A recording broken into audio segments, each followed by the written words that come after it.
गई ना स्टार्ट। देखिए, उदयपुर फाइल का आज तीसरा दिन है और देश के हिंदुओं से, सनातनियों से मेरा निवेदन है, हाथ जोड़ के निवेदन है कि अपने घरों से निकलें और निकल के इस फिल्म को देख लें। हजारों लोगों के साथ जाएं, मोहल्ले वालों के साथ जाएं, ऑफिस वालों के साथ जाएं। ये फिल्म देखना बहुत जरूरी है। जब फिल्म हमने ऐलान की थी तो मौलाना मदनी के समर्थक फिल्म को रुकवाने के लिए पहुंचे थे और वकील था कपिल सिब्बल। कपिल सिब्बल एक बार के लिए था 25 लाख, 20 बार कोर्ट में गया, नहीं 5 करोड़ रुपए तो खर्च किया होगा। अब सोचो, एक आतंकवादी जिसने कन्हैयालाल का गला काटा, उसके लिए 5 करोड़ खर्च कौन कर रहा है? सिर्फ इसलिए कि उसका हम मर्डर ना दिखाएं।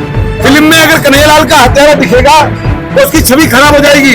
अब सोचो, जब कन्हैयालाल के हत्यारे की छवि को बचाने के लिए 5 करोड़ रुपए मुसलमानों के संगठन खर्च कर सकते हैं, कल जब कन्हैयालाल के हत्यारे को फांसी लग रही होगी तो उनको फांसी से बचाने के लिए 500 करोड़ भी खर्च कर देंगे।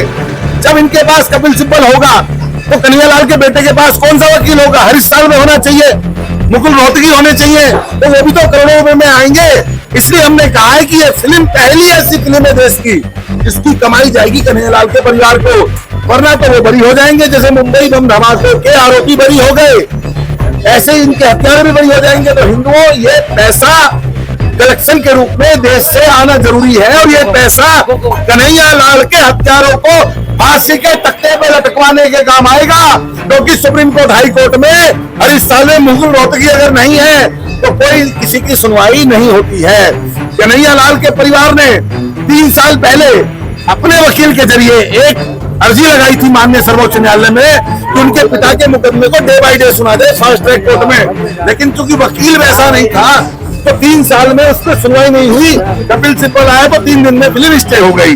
बड़े वकीलों का जलवा है साहब कोर्ट में, बड़े वकीलों की बड़ी बातें हैं कोर्ट में। तो हत्यारों के पास कपिल सिब्बल है, हमारे पास कन्हैयालाल जैसे छोटे से दर्जी के परिवार के पास हरीश साल्वे तब होंगे जब 50 लाख रुपए पर हियरिंग की देने की उनकी औकात होगी।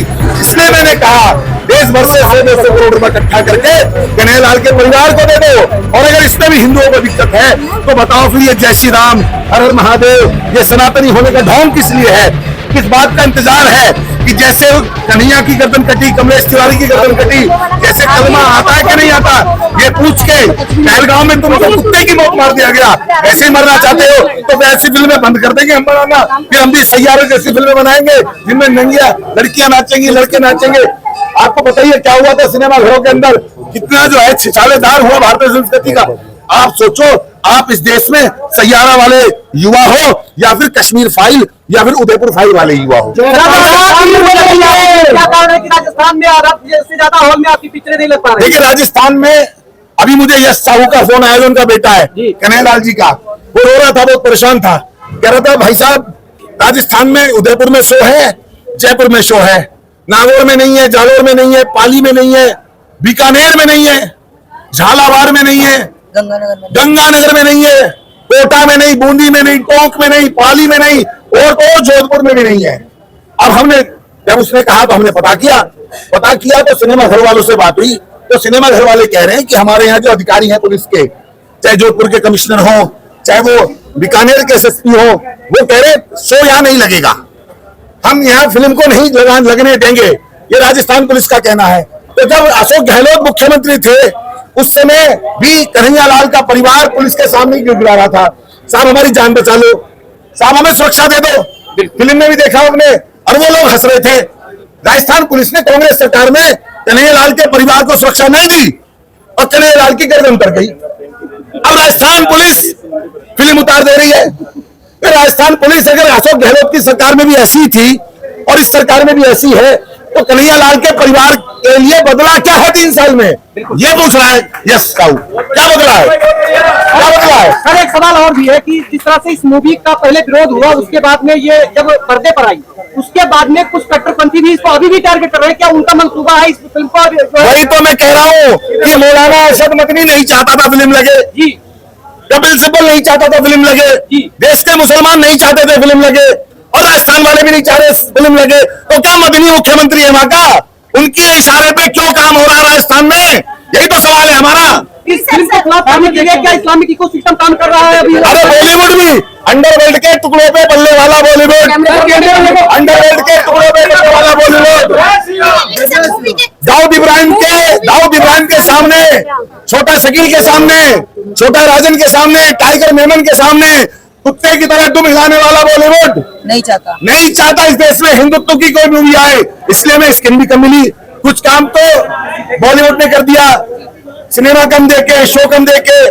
कुछ काम हमारी सरकारों में पुलिस कर रही है, जहां फिल्म लगी है वहां से उतरवा के। और फिर हिंदू तो महान है, कुछ काम हिंदू कर रहा है घर में सो के फिल्म ना देख के। अच्छा सर, हेटर्स का कहना है कि ये मूवी जो है इसमें मुसलमानों की छवि को गलत तरीके से रिप्रेजेंट किया गया, इसलिए देखने जाएंगे। तो ओसामा बिन लादेन को मैं आसाराम बापू क्या दिखाऊं, बताओ ना, बताओ क्या दिखाऊं। अगर कोई आतंकवादी है तो मैं उसको साधु संत दिखा दूं क्या? आपको धमकी भी मिल रही है क्या? मुझे तो लगातार धमकी मिल रही है। मुझे तो कल भी कहा तुम्हारी गाड़ी को बम से उड़ा देंगे, माइन से उड़ा देंगे, हैंड ग्रेनेड फेंक देंगे। लेकिन धमकियों के बावजूद अमित जानी यहाँ दिल्ली में खुले में खड़ा है, क्योंकि जिसके महादेव के हाथ में त्रिशूल है और जिसकी मां जगदम्बा के हाथ में खप्पर है, रक्त से भरा हुआ मां काली के हाथ में, उसके बच्चे बमों से मेरी माँ के हाथ में प्रेशर कुकर नहीं है सर, मेरी माँ के हाथ में चकला बेलन नहीं है।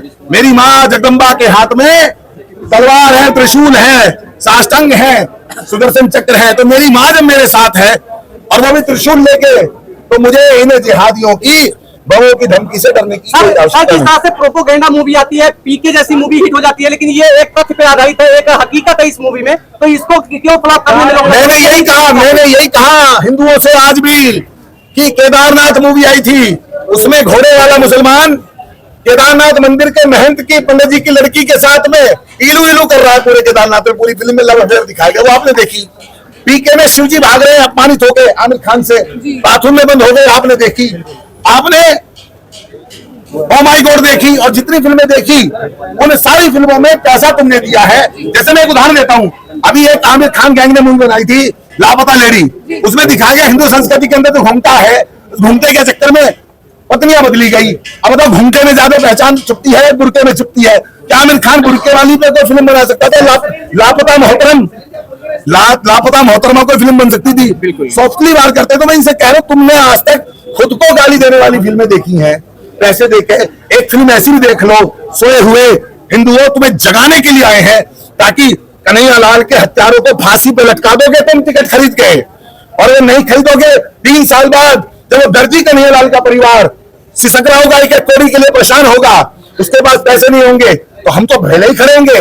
लेकिन एक सवाल और भी है, जनता का है कि दर्शक का है कि जिस तरह से इसमें 150 से ज्यादा कट लगे, इसके बाद में जो मूवी की मेन विचारधारा थी वो कहीं ना कहीं खत्म किया गया है, इस पर क्या कहेंगे? देखिए, हमारी पहली फिल्म थी, बहुत विवाद हो गया था, 55 कट लगे हैं। 55 कट हमने स्वीकार कर लिए, क्योंकि हमारे कन्हैया लाल के ऊपर भी 72 कट लगे थे। जब अपने भाई के शरीर पर 72 कट झेल सकते हैं, भारत माता के सीने में हजारों कट लगे हैं।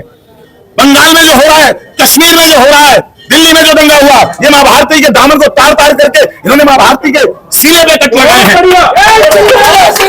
कट लगे, कोई बात नहीं, लेकिन हिंदू क्यों नहीं आ रहा है, ये सवाल है। अगर इस देश में हिंदू का अहित हुआ, मैं कहना चाहता हूं एक लाइन में, इस देश में हिंदू का अहित हुआ, अगर कन्हैया लाल के हत्यारे बरी हुए, तो इसका जिम्मेदार हिंदू होगा, क्योंकि वो सोया यहाँ आंख बंद करके अपनी बारी का इंतजार कर रहा है।